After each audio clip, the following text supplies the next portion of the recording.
Hello, in this video I'll be going through CADS Portal Frame Design Suite. The presentation will show you how the individual CADS programs that make up the suite integrate to form a complete building design solution. The suite consists of 5 programs, each of which could be used on their own. The suite can therefore be tailored to fit the need of the end user, for instance Smart Portal 2D or 3D, with or without connection design or pad-based design. It's up to the user. The Smart Portal 2D program covers general frame analysis and design of stanchions and rafters. The 3D version goes on to design all the bracing members, secondary members, door frames, and to produce automatic detailed layout drawings. CADS Velventi for the automatic calculation of wind and snow load. Smart Steelwork Moment Connection Designer for the connections, apex, eave, and base plate types. CADS RC Pad-based Designer for the design of the concrete foundation block that can be mass or reinforced. CADS Portal 2D can be used for single or multi-span frames. We don't have a limit to the number of multi-span frames you can do with this program. They can be dual-pitch, mono-pitch, flat-roofed, or a combination of those. So any one span you could have a mixture of duo-pitch, mono-pitch, and flat-roofed. And we also let you add canopies and parapets. There are built-in load libraries. These are the typical loads for a portal building. Cladding loads, ceiling loads, services, floors, as well as loads due to storage and access. Automatic wind and snow loading, lateral restraints. There can be user input, but the program will automatically adjust their position, add stays if required if there are stability issues. The design is to BS 5950 and EC3 Eurocode, but we also promote the program for agricultural use to BS 5502. In fact, we have these guide notes that we give out to our users to help with that. So as you can see, the design to 5502 for agricultural buildings, and on the right-hand side for open-sided buildings. There's an option to either design or check an existing building. So you can put in your sections from an existing building and see if they work, or indeed the program will automatically optimize the section sizes for you. Users can also choose to carry out elastic plastic, second-order analysis, P-delta, and there are links to foundation and connection design programs. Smart Portal 3D, same features as 2D, plus this contains the capability for you to put in the geometry and the bracing for the whole building. So we can include the bracing in the roof, in the elevation, the doorways, multiple doorways if you wish, along the elevations, the whole building. One benefit of working on the structure is that if you're working on the whole building, you can also do an estimation tool for you. We have this capability for you to put in a single building in one screen and get a very quick estimation of tonnage and cladding area.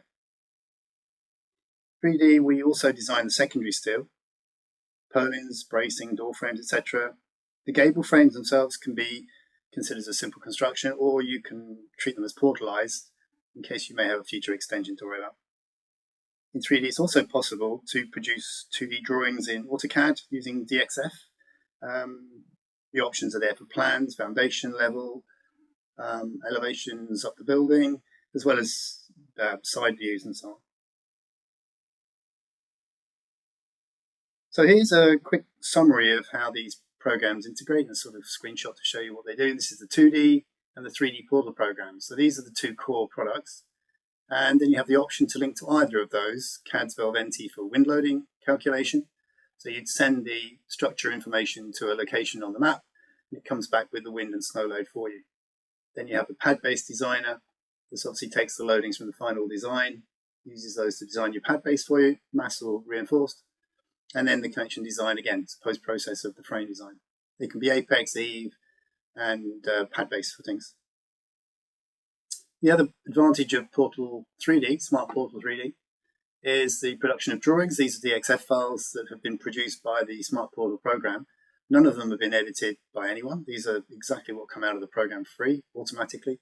And you can see a plan, elevation and a section view, as well as some details at the bottom there of the connections. So let's show you how this works. Okay, so let's start off by looking at the Smart Portal 2D program and then carry on. We'll show you the 3D and the connection programs for base design, connections, wind loading, and so on. As you can see, you've got some very simple toolbars at the top here. the common sort of rendering tools, and different views that you can create on the screen.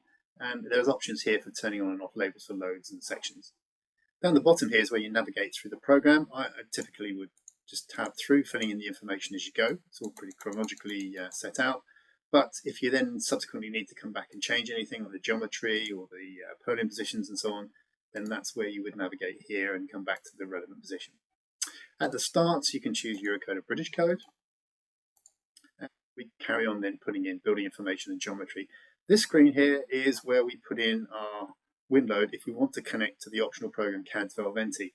Should you not have that program or not wish to use it, it is possible to manually put in the wind load data here in this screen.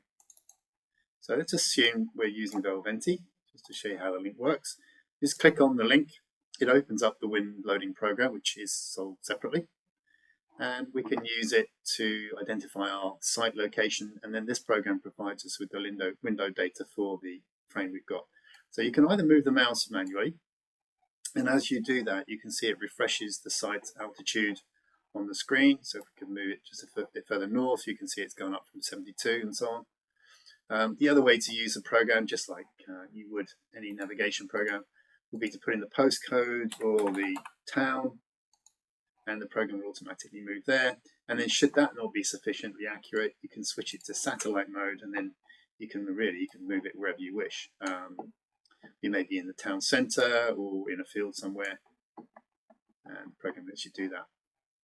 Every time I've moved that, it's changed the site altitude, it's worked out the new wind loading. You can see all the options on here, which are given in more detail in a separate video. But the program's worked out the wind loading in 12 different directions for us, giving us the prevailing wind here, you can see in orange. And it's taking account of whether it's in the town or the country, as is required, the distance to the shoreline and so on. And any neighbouring buildings, if you're in the town centre, you can pick that up too, just so you're looking at gusting and enhancement of the wind load. And if you're happy with that, you can then see the data. We're going to link back to the portal program here. We've got pressure curve for the prevailing wind direction at 240, but if you want to look at the other directions, you can see you just basically digitize on the different segments in the plan rosette here, and it gives you the values. You can see them on the right hand side. Happy with that? Click on the save and return. It takes us back in Portal 2D, just reports the fact we've got the wind loading now. It's picked up our location, and if we just go back briefly to where the wind loads were defaulting earlier, you can see now that the peak velocity pressures are all different, so the pressure values. So that's dealt with our wind loading. Then we've got the geometry. Now the program isn't limited at all. It's not single span, it's multi-span. So if you go over to this box here, you can see we can put in up to 9 different spans, and they can vary. So first thing you might do is put in 20-meter span, and then we can have maybe 2 or 3 different spans here, and telling it here that they are irregular means we can go into each one separately and define it. So we can have duo pitch, mono pitch, and flat roofed as a combination. And you can also vary the span, and you can vary the height very simply. So if we want to come back to the job I'm going to go through today, we'll do a 2-span beam, 2-span frame. We'll make the first span duo pitch, 20 meters. We'll make the second span flat and 10 meters. So typical lean-to shed, if you like. And again, we'll make it about 4 meters high. This loading here, you can see this is a default load for the snow load, drift load. Along the building, there's an option I'll show you later on that deals with snow loading in the perpendicular direction. So there's our geometry. And also, by the way, vary the level of the bases. So here you can see if it's on a slope, we could change the pad base height there as well. Might be useful if you're on an incline. This is where we put in the frame options that we can add to that. The program deals with parapets. You can add eaves, canopies, and canopies on the columns. In putting in that data, a little option comes here where we can put in the projecting length, as you can see on the right there, and even the height. If you don't want it at the top, you can drag it down there. So it gives you plenty to play with. There's also an option for tide portals. and we can put in that we've got ground floor ties. What that does is change the effective length, as you've got support then at the floor level rather than at the base level. So it's very versatile in the types of frames that we can put in. Next screen, we're putting in the haunches. Now we've got haunches in both spans here. We can say they are or not required, and then later on we can choose if we want them in both spans. I'm going to go for 10%, which is typical, and the program automatically works out the length. You can see, for those of you used to have to do this with frame analysis software, you can see it automatically positions that node along the span. Here we've got the option for base design, which we're going to do today, and then the fixity of the bases. Now the default might be fixed, but we can change to pinned. But we can also, which is very common in portal frame design, switch to partial fixity and use the ability in the code to go up to 20% fixity. So we get a slightly reduced rigidity. So we can do that for the serviceability and the base design separately. Here we're now defining our cladding supports. We've got the rafters and the columns that can be identified separately. If it's simply clad all over, then obviously you just choose the option here. But as you can see with the columns, for instance, we can say it's got full height masonry, and then the program knows not to prompt you with any sheeting rail details. And you can have a left and right column separate. So having identified what the cladding is, the program then asks you the question about where you want the purlin rails to go. These are default values. These values are taken from in terms of the rafters here from the apex. So you can see they're pitching at 1800, and similarly on the columns. Now later on you'll see there's an option in the program to automate this positioning and whether or not you need any stays based on the results from the stability analysis. I'm going to turn off the stays for this particular instance, and we'll see that working later on. But this is then just confirming the geometry for span 1 and 2. At this point we can still vary it. If we're looking at span 1, we've got this at 6 meters. I mean, we could have it actually leaning, so one side is actually lower than the other. So it's, again, very versatile in the geometry that we can put in. These are the haunches. I chose 10%, just confirming that. And again, we could play with the length and vary that even now. Should you, in span 2, I mean, this may be something future that you're butting up to that the program doesn't know about, you can choose to remove haunches at this point, which might be interesting. There we go. These are the supports. The program has a rather versatile screen here. If for whatever reason this is a portalized roof, then it's not sitting on foundations. You can tell it whether it's sitting on a beam or a user-defined stiffness, and in which case it will take into account there's a give from the spring stiffness it puts in rather than the rigid foundation. The load application options you see here are preempting the combinations that we'll create later on. It's asking us if we want to be conservative with our loadings. In other words, do we want to check uplift without any ceiling loads on, for instance, and automatic self-weights in there too. Load types, column casings and rafter casings can be included, but we're going to use these ones here. You can see ticked on, snow and wind. There's other options for doing imperfection loads and adding fire collapse and robustness checks. Anything that you're not sure of, by the way, if you don't know what we define by this, you can hit the help and it comes up relevant to where you are in the program. That could be useful in this particular instance. You can see then some text that describes what we're referring to and helps you, and it's context sensitive, as they say, so it comes up relevant to where you are in the program. The dead and live loads, as I said at the beginning, we've got a library of typical values, so if you want to, it might save some time just to go into our library here and pick off what it is your frame is covered with. Should these libraries not be exactly what you want, it gives you a hint of what can be done, and these values can be edited, changed, or deleted. So any individual part of this cladding load can be changed, or indeed you can copy and edit this and put your own values in. So it gives you a very quick then for putting loads in. You can see here this table is basically asking you all the parts for dead loads, and then it adds up the loads for you separately. If you don't want to do that, you just want to put a dead load in, then just zero all these values and put a single one in, and you can use that. This is the self-weight, it's automatic. Imposed loads the same, just different options here for imposed loads, floor loads, sys loads, and so on.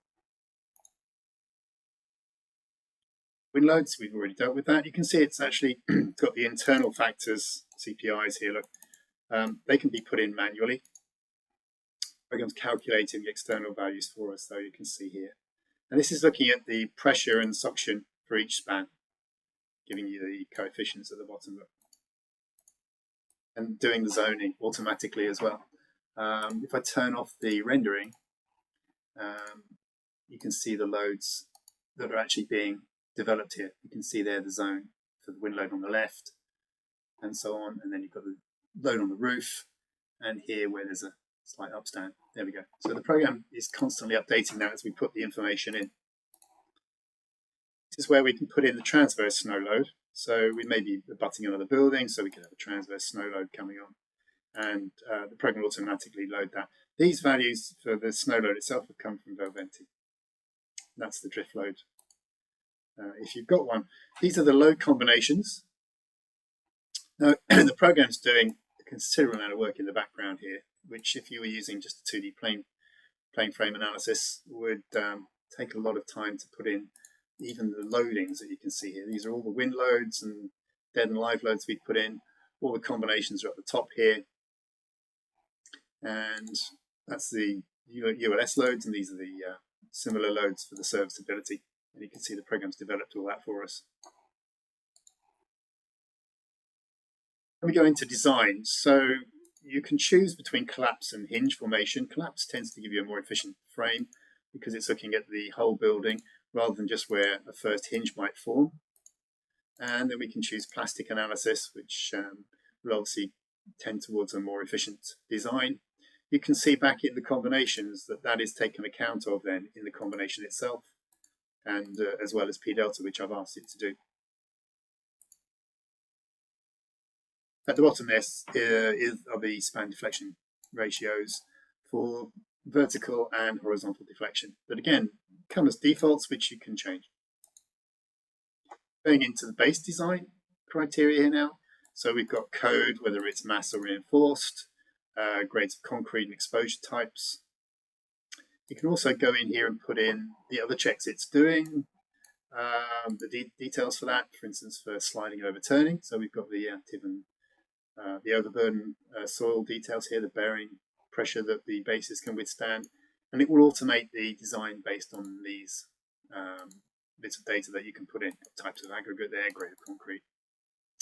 If you want to control the base size for any reason, that's where this automatic control is very useful. So for instance, you could lock the dimension here for the base depth. You could type in your own value and lock it, or indeed you could tell it it's rectangular or square, and the program will comply when it does the auto design later on.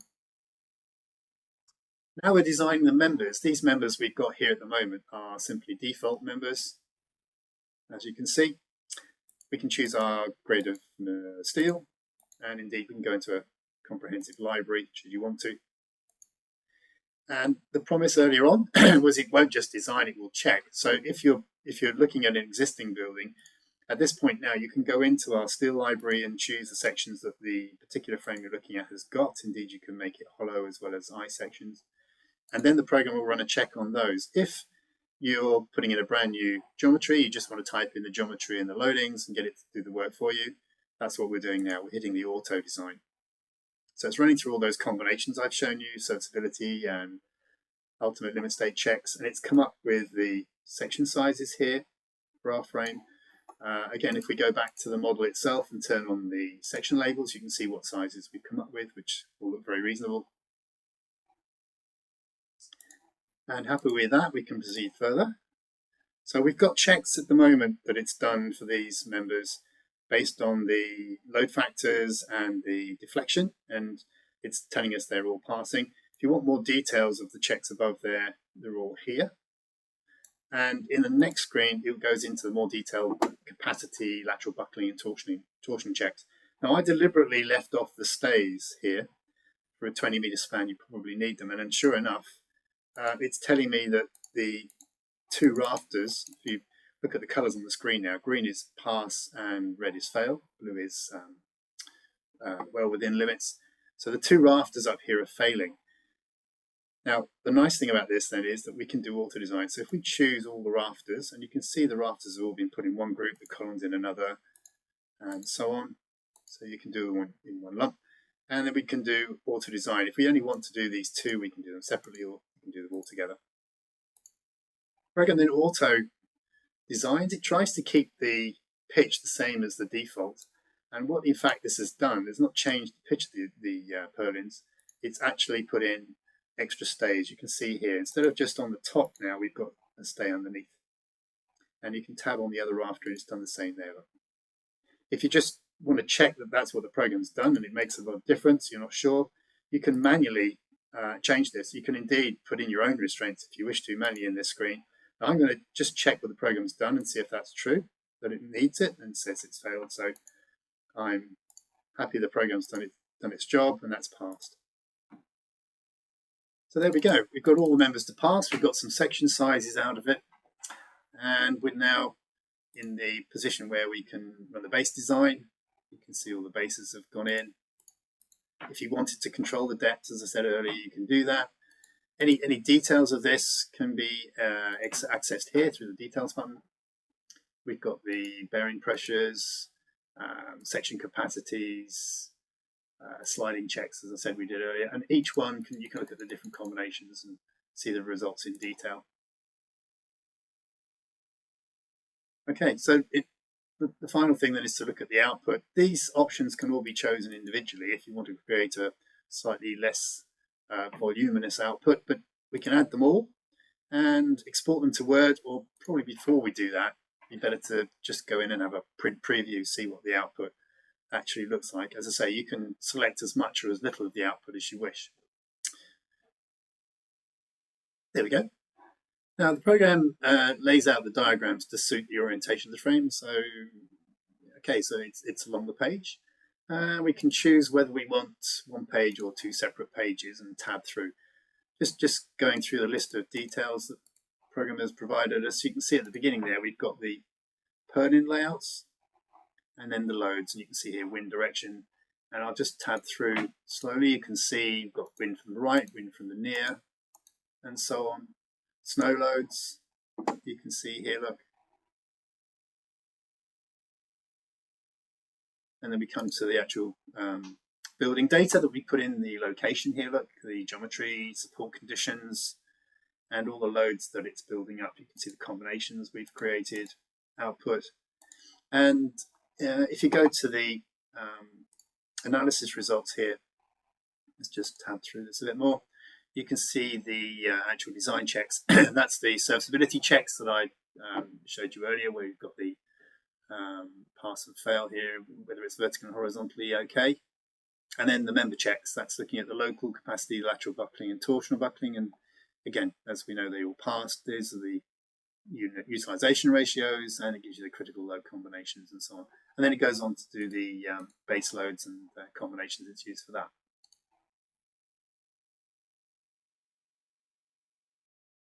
So let's have a look at the connection link from Smart Portal 2D to the Steelwork Moment Connection Designer.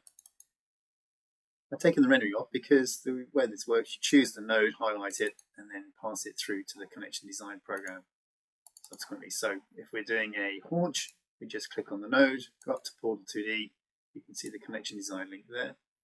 This then brings through all of the connection details in terms of the members. And if you go up to the loads here now in the Moment Connection program, you can see all the loads that it's created for you and all the combinations, as you can see across the top. Now, if you did this with this program on its own, you'd have to manually input all these values. So let's do a quick check, see if it works. We're only using default data here for bolt sizes and numbers, etc. And probably no surprise it's failing. So you can put in more bolts. We can put in stiffeners. And so let's try both of those. Put some more bolts in.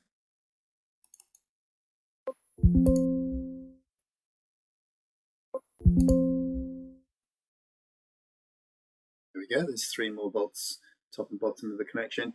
And put some more plates in. Make them full plates, top and bottom of the connection. You can control the size and the weld size here too. And it's also possible, if necessary, to put in other stiffeners like Morris stiffeners. And again, let's check that. And we're okay to go now. You can see the required value and the resistance value here, that's okay.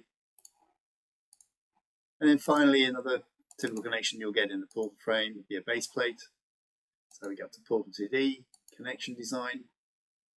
There we go, and we can see that's brought in the section size of the column, and the loads are obviously here as well. Do a quick check. Again, a bit of work to be done. Not too much, but it needs it. So I'm going to put some more bolts in the base.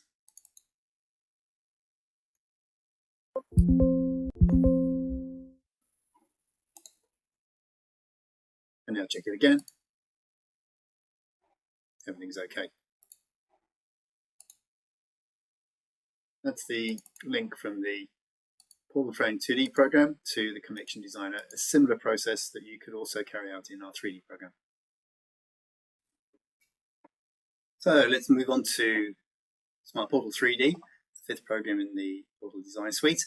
This program will link to all of the other products that I've shown you, the Windload program, Base Designer, the Moment Connection program, for instance. The benefit of doing it in 3D, doing the whole building in 3D, as you can see on the screen now, is I've included things like door frames, bracing members, secondary members, and these will all be checked and designed within this program. So instead of just doing stanchions and rafters, we're looking at the whole building in one go. The difference as well is that we're doing, in this particular instance, 3 different types of frame. The program has given me an option of an end frame, the near and far, and we've got a typical internal bay. So the program is going to optimize the frame size that fits all within the building itself, and then the 2 end gables will be separately designed. And then here you've got the added extension requirement option in case you need to beef these frames up. The rest is pretty similar. You'll see the features I've shown you in 2D very much in here too, the parapets and the cantilevers, the ties and so on. Support types and the load options, these are all very much the same. It's really when you get to the end frames and the roof and the longitudinal walls, this is where we're putting in the members we couldn't do obviously in 2D. So there's a door frame, for instance. You've got the number of posts in that bay, the bracing, you've got the type of bracing that you may want to use that you can choose and in which bay it goes. The door that you see there now, we may want to move that so we can shift it one bay over, probably not there, but over here. And in there you've got the width and the height, the offset left and right and so on. And you keep going down through here to the roof. Again, we're looking at bracing in the roof and which bays. The longitudinal walls, very similar. Again, we've got the door frames and the bracing. And then we come to the purlins. Now again, the purlins, in terms of design, the input is exactly the same. But the difference here is it's going to work out what the load is per bay on the frame, on the purlin member itself, and then you can choose from proprietary brands here to optimize the size. It's not doing an actual design, it's doing a lookup, but you can then go into the tables, choose a particular type of metsec here, and then maybe beef up the size if it's not working until you get a pass. So it's looking at what the applied load is and what the capacity is for you there. The design criteria is the same, plastic analysis and collapse, and then we get to design groups. The design groups, as you can see, are the 3 frames that we showed you at the beginning. It's designing. You've got the near and far end gables and then the main frame. And this has basically gone through the procedure that we did in 2D. I just open up the main frame. I've put in a span for the haunches, 10%. You can then turn these things on and off if you want to, or change the percentage of span each side of the frame. And that's the wind loading we did in 2D. Grades of steel we can put in, auto design. Exactly the same as you saw earlier. It's going through the sizing now, so it does the serviceability checks, and then it goes on to look at the members in terms of rafter stability and so on. And obviously you get the colours to tell you if it passes and fails. So that's all gone through. Then you've got the secondary members at the end here. So instead of the hot rolled and everything, it's doing the posts, it's doing transverse roof bracing, as you can see there, end for the door frames, everything. So in one swoop, we can now check the members that you remember we put in at the beginning when we were putting the doors in and so on. It just came up with a default size, and the program will, you can see colours on here now, showing us pass and fail.